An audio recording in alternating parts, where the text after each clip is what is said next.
Estamos de volta com o programa Ação Nacional e hoje estamos conversando sobre empresas e startups. Eu converso aqui com Marcelo Veras, CEO da Inova Business School, e também José Rubens Urbini Júnior, sócio da Venture Hub. Bom, umas dúvidas aqui, gente. O que é uma pitch? Falei certo? Pitch? Um pitch. Um pitch, tá bom. Na verdade, o pitch nada mais é do que uma apresentação do negócio de determinado empreendedor. Então, tem algumas características que são essenciais para compor esse pitch, né? Uma apresentação do porquê ela é unicamente qualificada para resolver aquele problema, dados sobre o problema, a validação daqueles dados, né? O fato de ir para a rua buscar essa validação com clientes reais, realmente. Então, tem uma certa composição dessa apresentação para ser a caracterização de um pitch. Então, é mais ou menos por aí. Para que se faz um pitch? Normalmente, esse é um momento muito único, especial e até um pouco tenso na vida do empreendedor, porque, via de regra, quando o teu negócio está ali redondo e ele está dando sinais de crescimento, falta gasolina, né? Gasolina, sim, que eu estou dizendo, falta o investimento. Então, normalmente, o pitch ele é feito nesses ambientes onde você tem possíveis investidores, parceiros de negócio ou até futuros clientes, onde você vai apresentar a sua ideia. Então, é aquele momento da verdade, né? Aquela apresentação da tua ideia para pessoas que podem comprá-la nos mais diversos âmbitos, né? Ou seja, investir, ou comprar a tua solução, ou virar seu cliente ou parceiro. Então, e à medida que você vai desenvolvendo essa empresa, esse pitch tende a ser maior. Então, a gente costuma falar bastante do pitch elevador. Então, você vai sempre subindo o tempo e se você, até tem a conotação de se você encontrar alguém no elevador e vai ter 1 minuto para falar sobre essa ideia com um possível investidor, você tem que se virar ali naquele tempo. Então, a gente costuma falar, conforme vai avançando, o objetivo é sempre conquistar a próxima reunião. Então, você faz ali o pitch de 1 minuto, no final do elevador você aperta a mão e fala, ó, vamos marcar um bate-papo um pouquinho maior, você marca ali 3, 5 minutos e depois você chega até aquela reunião para fazer o fechamento de algum contrato que dura meia hora, 1 hora ou o tempo que for. E o que é uma escalabilidade?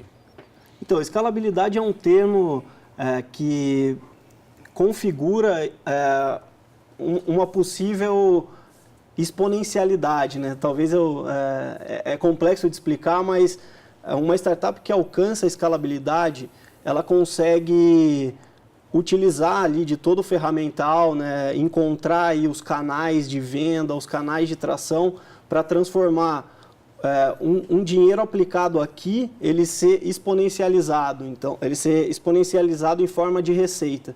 Então, conforme os custos se mantêm lineares, suas receitas começam a ser exponenciais. Então, a hora que você atinge essa exponencialidade, isso quer dizer que você também está atingindo escalabilidade.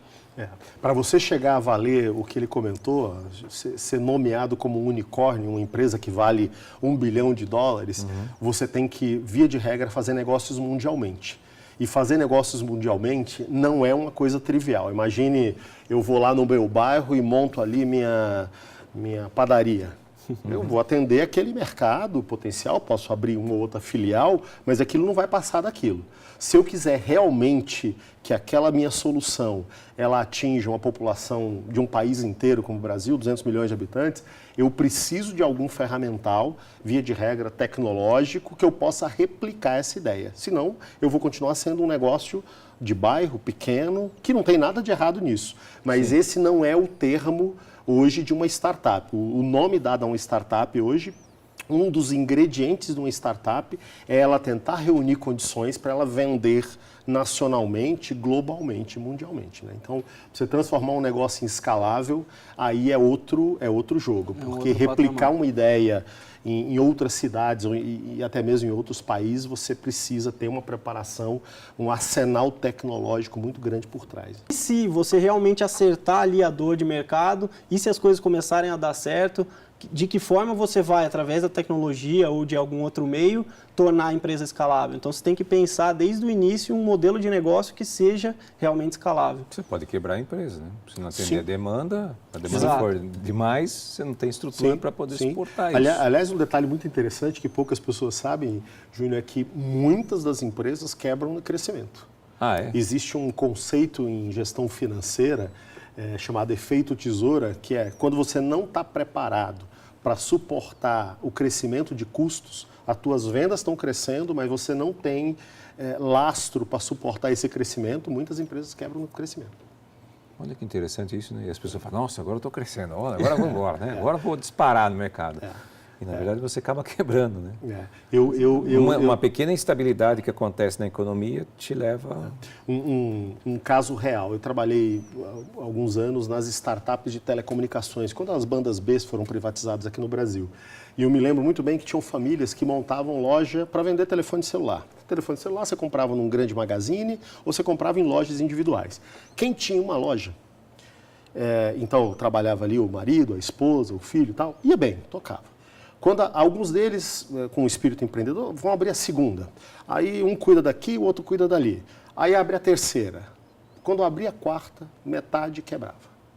Por quê? Porque não tinha estrutura, quadruplicava alguns custos, mas não conseguia otimizar essa situação. Então, a gente até brincava no mercado de telecomunicações, abriu 3, passou de 3, já abre 10, porque aí você monta uma central de serviços, um estoque único, uma gestão financeira única. Então, esse negócio do crescimento, o momento do crescimento de uma empresa, ele é muito importante e se ele não for cuidado com muito profissionalismo, com as técnicas corretas, você pode, no limite, falir. Isso tem também muito a ver com o time, né? Com a equipe que você monta. Porque hoje tem um déficit grande de profissionais da área tecnológica, né? Cofundadores técnicos ou liderança técnica ou equipes técnicas. E se a empresa, desde o início, não está preparada para ter esse lastro, né? Para ter tudo muito bem arquitetado tecnologicamente, provavelmente ela vai ruir nessa fase de crescimento porque ela não vai ter sustentação. Você comentou sobre a questão quando ela toma uma dimensão ainda internacional. A gente tem que ter um conhecimento muito profundo do país que você está indo, né? Costumes, sim, leis e tudo mais, porque senão você pode dar com o burro na água, como a gente costuma dizer na gíria, né? Até é muito importante para a gente, né? Desde o momento que uma startup entra, por exemplo, num programa de aceleração, como a gente tem, né, o Founder Institute, um dos programas da Venture Hub, a gente presta, né, uma mentoria, um acompanhamento muito grande com questões jurídicas, contábeis, de sociedade, propriedade intelectual. Então, se você não amarrar direitinho no início com os seus sócios, porque muitas vezes são amigos, né, fora da empresa, mas que a hora que os negócios começam a escalar ou a dar certo, essa estrutura pode se quebrar. Então, é muito importante você cuidar da questão jurídica, contábil, propriedade intelectual desde o momento zero. E aí também, relacionado à internacionalização, com certeza você tem que ter um olhar crítico, né? Quando você for para fora, sempre ter um acompanhamento de um especialista, de um mentor que está lá fora, que é muito comum. Como o programa que a gente toca hoje no Founder Institute, ele é global, ele está disseminado no mundo inteiro, então a gente tem essas melhores pessoas que podem orientar as startups, os empreendedores, quando vão para fora. Seja lá para o país que for, a gente sempre orienta a procurar os especialistas, as pessoas que mais sabem daquele assunto em determinado local.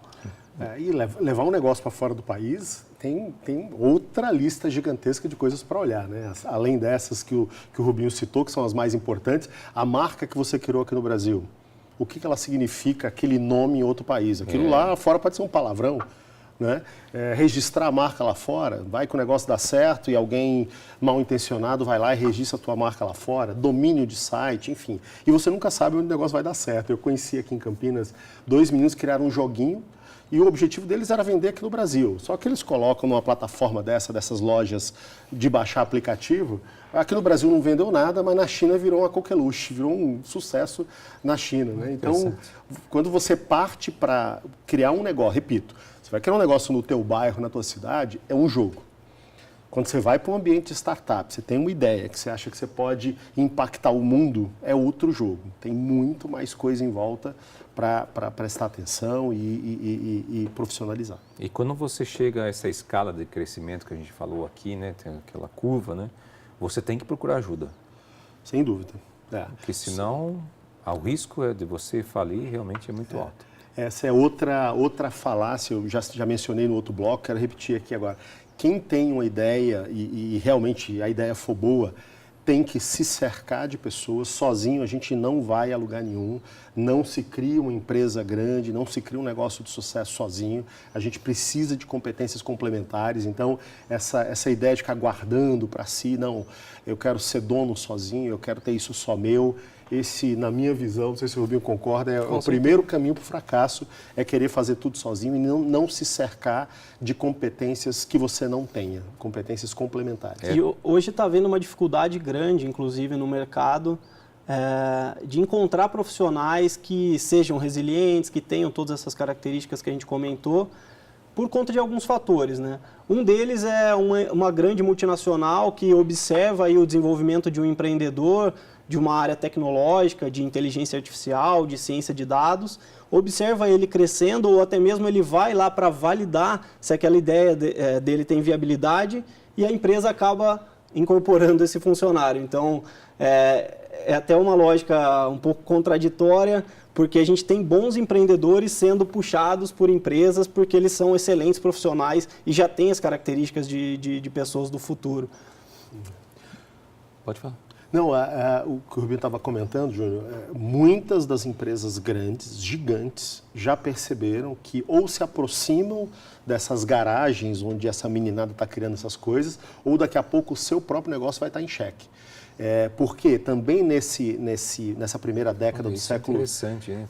Ficou provado que grande parte da inovação está vindo de fora. Tem termos em inglês que a gente gosta de chamar que são os outsiders, são os de fora. E aí eu te pergunto, por que não foi uma cooperativa de táxi que criou o Uber? Por que não foi uma rede hoteleira que criou o Airbnb? Por que não foi a Blockbuster que criou uma Blockflix, uma Netflix? Por quê? Porque é muito difícil você pensar fora da caixa e fazer o que a gente chama de inovação disruptiva, criar novas formas de pensar e de resolver um problema. Então, você vai lá em São Paulo, você tem duas grandes instituições financeiras que têm ambientes onde eles dão de graça espaço para startups trabalharem. Estão fazendo isso por quê? Enfim, porque estão de olho em soluções ali no ninho. Eu quero identificar empreendedores ali no ninho, porque aí eu vou puxar essas pessoas para dentro da minha própria estrutura. Ou até mesmo investir nas próprias startups, porque elas resolvem problemas e desafios internos. Empresa, né? Que ela não consegue, que ela não conseguiu resolver. Isso é interessante, muito legal. Uma visão do mercado bem interessante, com certeza. A gente precisa ir para um rápido intervalo, a gente volta já.